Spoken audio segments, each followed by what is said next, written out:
ഈ കഴിഞ്ഞ ഒരാഴ്ച കാലമായി സോഷ്യൽ മീഡിയ അതുപോലെ ഉള്ള ചില മാധ്യമങ്ങളിലൊക്കെ തന്നെ പരീക്ഷ എഴുതുന്ന കുട്ടികൾക്ക് ഭയപ്പാടുണ്ടാകുന്ന രൂപത്തിലുള്ള ചില വാർത്തകൾ വന്നുകൊണ്ടിരിക്കും.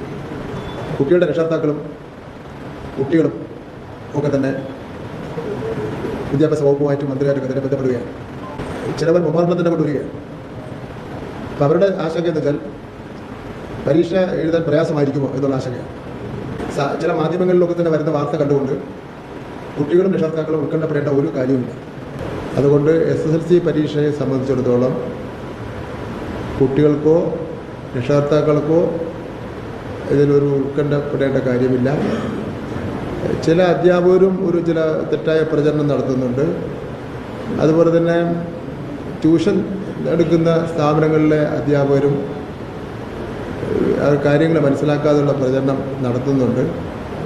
ഇത് നമ്മുടെ കേരളത്തിലെ ലക്ഷക്കണക്കിന് വരുന്ന വിദ്യാർത്ഥികളെ ബാധിക്കുന്ന പ്രശ്നമാണ്. പരീക്ഷയ്ക്ക് മുമ്പ് തന്നെ കുട്ടികളെ ഭയപ്പെടുന്ന രൂപത്തിലുള്ള വാർത്തകൾ പ്രസിദ്ധീകരിക്കുന്നതിൽ നിന്ന് ഇത്തരം മാധ്യമങ്ങൾ ഒഴിവാവണമെന്നുള്ള അഭ്യർത്ഥന കൂടി ഞാൻ നടത്തുകയാണ്. മന്ത്രി സാർ ഒരുപാട് കാര്യങ്ങൾ പറഞ്ഞ് നിങ്ങൾ കേട്ടു അല്ലേ. ഇതിൽ ഒന്നാമതായിട്ട് എനിക്ക് മനസ്സിലായ ഒരു കാര്യം, കുട്ടികൾ ഏറ്റവും കൂടുതൽ ഭയപ്പെടുത്തിയത് മന്ത്രി സാറിൻ്റെ ഒരു പ്രസ്താവന തന്നെയല്ലേ. അതായത് 25% വെട്ടിക്കുറയ്ക്കും, സിലബസ് വെട്ടിക്കുറയ്ക്കും എന്ന് പറയുന്ന സമയത്ത് തന്നെ ആ സിലബസിൽ എന്തോ ഒരു പ്രശ്നമുണ്ട് എന്നുള്ളത് മനസ്സിലാക്കിയിട്ടാണ് ഈ ഒരു പ്രസ്താവന ഇറക്കിയത്. അതും ഈ പ്രാവശ്യത്തെ കുട്ടികൾക്ക് അനുകൂലമായിട്ടുള്ള ഒരു പ്രസ്താവന അല്ല വന്നത്, അടുത്ത പ്രാവശ്യത്തെ കുട്ടികൾക്ക് അനുകൂലമായിട്ടുള്ളതാണ്.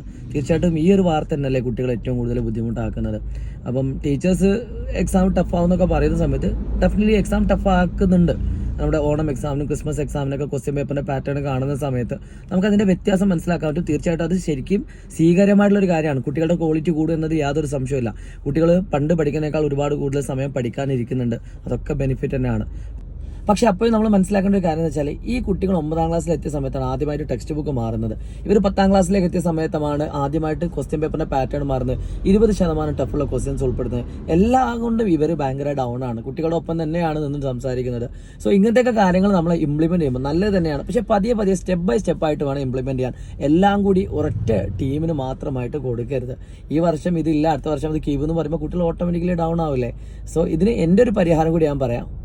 10th വരെ പഠിക്കുന്ന CBSE ബോർഡ് എക്സാമിൽ മാത്സ് ഒക്കെ 2 പേപ്പറുകളായിട്ടാണ്.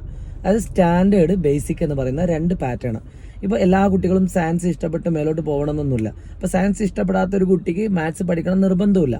അപ്പോൾ അങ്ങനത്തെ കുട്ടികൾക്ക് ജസ്റ്റ് ബേസിക് നോളേജ് അറിയാൻ വേണ്ടിയിട്ടുള്ള ബേസിക് മാത്തമാറ്റിക്സ്, അതേപോലെ തന്നെ സയൻസ് ഇഷ്ടപ്പെടുന്ന കുട്ടികൾക്ക് അത്യാവശ്യം സ്റ്റാൻഡേർഡ് ലെവൽ കൂട്ടിയിട്ടുള്ള മാത്തമാറ്റിക്സ്, സ്റ്റാൻഡേർഡ് ക്വസ്റ്റ്യൻ പേപ്പർ, ഈ രീതിയിൽ 2 കാറ്റഗറി ആയിക്കൊണ്ട് ഇനി എക്സാം നടക്കുന്നതാണ് എൻ്റെ ഒരു സജഷൻ. നിങ്ങളുടെ അഭിപ്രായം പറയാം.